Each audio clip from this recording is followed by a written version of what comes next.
کیا انسان موت کے بعد فنا ہو جاتا ہے؟ اور کیا پروردگار عالم نے جتنی بھی نعمتیں رکھی ہیں وہ انسان کے ضرورت کے مطابق ہیں؟ اور کیا اس دنیا میں جو بھی خرابیاں ہوتی ہیں اس کا ذمہ دار خدا ہے؟ ان سوالوں کے جواب کو جاننے کے لیے اس ویڈیو کو آخر تک ضرور دیکھیں۔ اعوذ باللہ من الشیطان الرجیم، بسم اللہ الرحمن الرحیم، اللہم صلی علی محمد وآل محمد وعجل فرجہم۔ ناظرین محترم، السلام علیکم۔ تفسیر نور کے اس پروگرام میں ایک مرتبہ پھر سے ہم آپ کو خوش آمدید کہتے ہیں۔ ناظرین، الحمدللہ اب تک ہم نے سورہ مومنون کی 14 آیتوں کی تفسیر کو جان لیا ہے، اور آج مزید کچھ نئی آیتوں کی تفسیر کے ساتھ آپ کی خدمت میں دوبارہ حاضر ہوئے ہیں۔ ناظرین، یہ ہمارے لیے بہترین موقع ہے کہ ہم قرآن کو سمجھیں اور اس پر عمل کریں۔ ناظرین، آئیے چلتے ہیں آج کے اس ایپیسوڈ کی شروع کی 2 آیتوں کی تفسیر کو جاننے کے لیے۔ آئیے چلتے ہیں پہلے ان کی تلاوت اور ترجمے کو سنتے ہیں۔ كتاب أنزلناه إليك مبارك ليدبروا آياته وليتذكر أولو الألباب بسم الله الرحمن الرحيم ثم إنكم بعد ذلك لميتون ثم إنكم يوم القيامة تبعثون۔ پھر اس کے بعد تم سب مر جانے والے ہو، پھر اس کے بعد تم روز قیامت دوبارہ اٹھائے جاؤ گے۔ ناظرین، ابھی آپ نے جن 2 آیتوں کی تلاوت اور ترجمے کو سماعت فرمایا، اب آئیے دیکھتے ہیں کہ ان 2 آیتوں میں ہمارے لیے کیا اہم نکات بیان ہوئے ہیں۔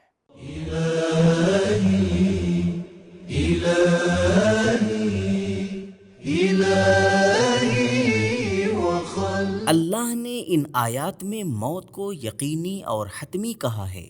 یہاں پر امام علی علیہ السلام کا یہ قول بیان کرنا مناسب ہے۔ اگر کسی کو زندہ رہنے یا موت سے بچنے کا راستہ مل جائے تو وہ سلیمان بن داؤد ہوں گے، جن کے لیے جنوں اور انسانوں کی بادشاہت، نبوت اور عظیم قربت کے ساتھ مسلط تھی۔ ان حالات کے باوجود فنا کے تیروں نے سلیمان کو بھی موت کے گھاٹ اتار دیا۔ نہج البلاغہ خطبہ نمبر 182۔ اس سے پہلے کی آیات میں انسان کی تکامل خلقت کے مراحل کو بیان کرنے کے بعد اللہ نے اپنے آپ کو مبارکباد دی ہے، اور ان 2 آیتوں میں موت کے بعد ارتقاء کے آخری مراحل کو بھی بیان کیا گیا ہے۔ ان 2 آیتوں میں کچھ اہم پیغام بھی ہیں، آئیے انہیں جاننے کی کوشش کرتے ہیں۔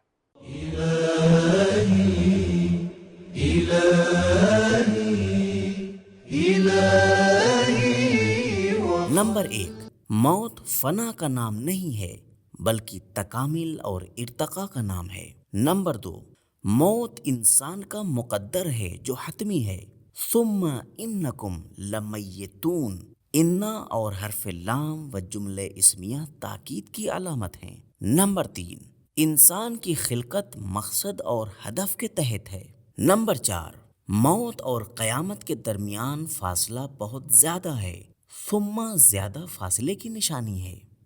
ناظرین، ابھی آپ نے سورہ مومنون کی 15ویں اور 16ویں آیت کی تفسیر کو جانا، اب آئیے سورہ مومنون کی 17ویں آیت کی تفسیر کو جاننے کے لیے آئیے چلتے ہیں پہلے اس کی تلاوت اور ترجمے کو سنتے ہیں۔ وَلَقَدْ خَلَقْنَا فَوْقَكُمْ 7 طَرَائِقَ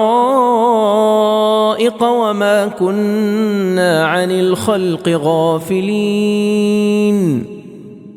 اور ہم نے تمہارے اوپر تہ بتہ 7 آسمان بنائے ہیں، اور ہم اپنی مخلوقات سے غافل نہیں ہیں۔ اس آیہ کریمہ میں کچھ اہم نکات پائے جاتے ہیں، آئیے انہیں جاننے کی کوشش کرتے ہیں۔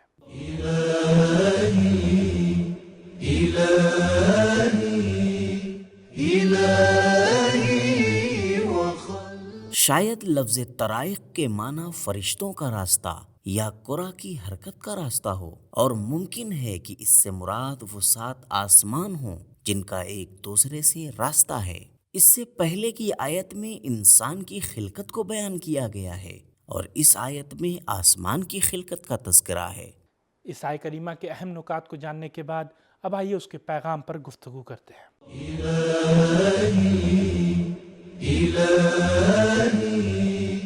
الہی نمبر 1، خدا خالق بھی ہے اور ناظر بھی ہے، ساری دنیا خدا کے سامنے ہے۔ نمبر 2، کائنات کی تخلیق اور انتظام کے لیے مستقل انتظام کی ضرورت ہوتی ہے۔ سورہ مومنون کی 18ویں آیت کی تفسیر کو جاننے کے لیے آئیے چلتے ہیں پہلے اس کی تلاوت اور ترجمے کو سنتے ہیں۔ وَأَنزَلْنَا مِنَ السَّمَاءِ مَاءً بِقَدَرٍ فَأَسْكَنَّاهُ فِي الْأَرْضِ وَإِنَّا عَلَى ذَهَابٍ بِهِ لَقَادِرُونَ۔ اور ہم نے آسمان سے ایک مخصوص مقدار میں پانی نازل کیا ہے اور پھر اسے زمین میں ٹھہرا دیا ہے، جبکہ ہم اس کے واپس لے جانے پر بھی قادر تھے۔ اس آیہ کریمہ میں کچھ اہم پیغامات پائے جاتے ہیں، آئیے انہیں جاننے کی کوشش کرتے ہیں۔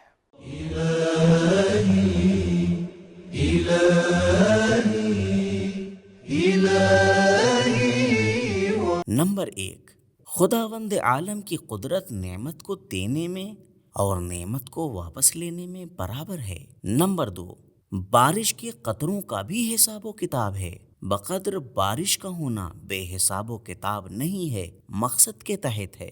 نمبر 3، پانی کا ذخیرہ خدا کا تحفہ ہے اور تخلیق کو نظر انداز نہ کرنے کا مقصد ہے۔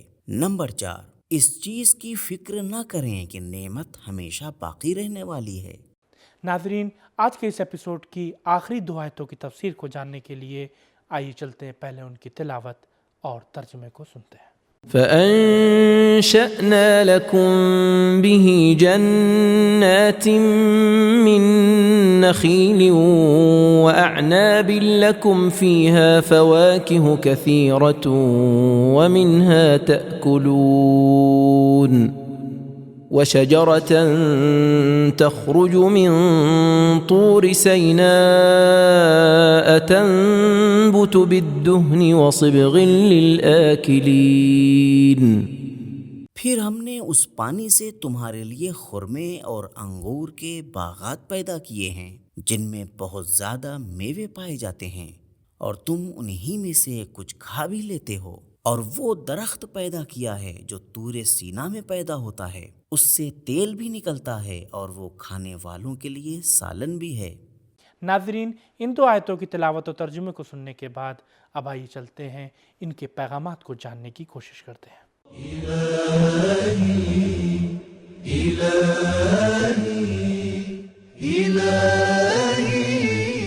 نمبر 1، پانی درخت اور گھاس کی حیات کا سرچشمہ ہے۔ نمبر 2، درختوں اور گھاس کو اللہ نے انسان کے فائدے کے لیے پیدا کیا ہے۔ آیت 19 میں کلمہ لکم 2 بار استعمال ہوا ہے۔ نمبر 3، میوے کے درمیان انگور اور خرما کی الگ ہی حیثیت ہے۔ نمبر 4، خداوند حکیم ہے، اس نے انسانوں کی مادی ضرورتوں کا انتظام کیا ہے۔ نمبر 5، اللہ نے چیزوں کو انسان کے مصرف سے زیادہ پیدا کیا ہے۔ نمبر 6، خدا نے جتنی بھی چیزوں کو پیدا کیا ہے سب فائدہ مند اور مبارک ہیں، خرابیاں انسان کی ہی طرف سے ہیں، جیسا کہ سورہ نحل کی آیت 67 میں ارشاد ہوتا ہے، تتخذون منہ سکرا، تم لوگ ان چیزوں سے شراب بناتے ہو۔ نمبر 7، ہر علاقہ ایک خاص درخت اور پودے کے لیے موزون ہے۔ نمبر 8، بعض زمین مادی اور معنوی دونوں اعتبار سے مبارک ہوتی ہیں، جیسے طور سینا وہ جگہ ہے جہاں وحی بھی نازل ہوئی ہے اور زیتون کا درخت بھی اگا۔ نمبر 9، زیتون کا تیل اللہ کی نعمتوں میں سے ایک نعمت ہے۔ تو ناظرین، آج کے اس ایپیسوڈ سے ہم نے جانا کہ موت فنا نہیں ہے بلکہ اس فانی دنیا سے نکل کر ابدی دنیا کی طرف جانا ہے، اور انسان جو کچھ بھی اس دنیا میں انجام دیتا ہے اس کا حساب و کتاب اس دنیا میں دینا ہوگا، اور اسی کے مطابق، اس کے اعمال کے مطابق اس کی جنت اور جہنم معین کی جائیں گی۔ تو ناظرین، یہ تھا ہمارا آج کا پروگرام۔ امید کرتے ہیں یہ پروگرام آپ کے لیے فائدہ مند ثابت ہو۔ انشاءاللہ کل پھر ملاقات ہوگی کچھ نئی آیتوں کی تفسیر کے ساتھ۔ تب تک کے لیے خدا حافظ، فی امان اللہ۔ سبیل قرآن، قرآنی سماج کی پہچان۔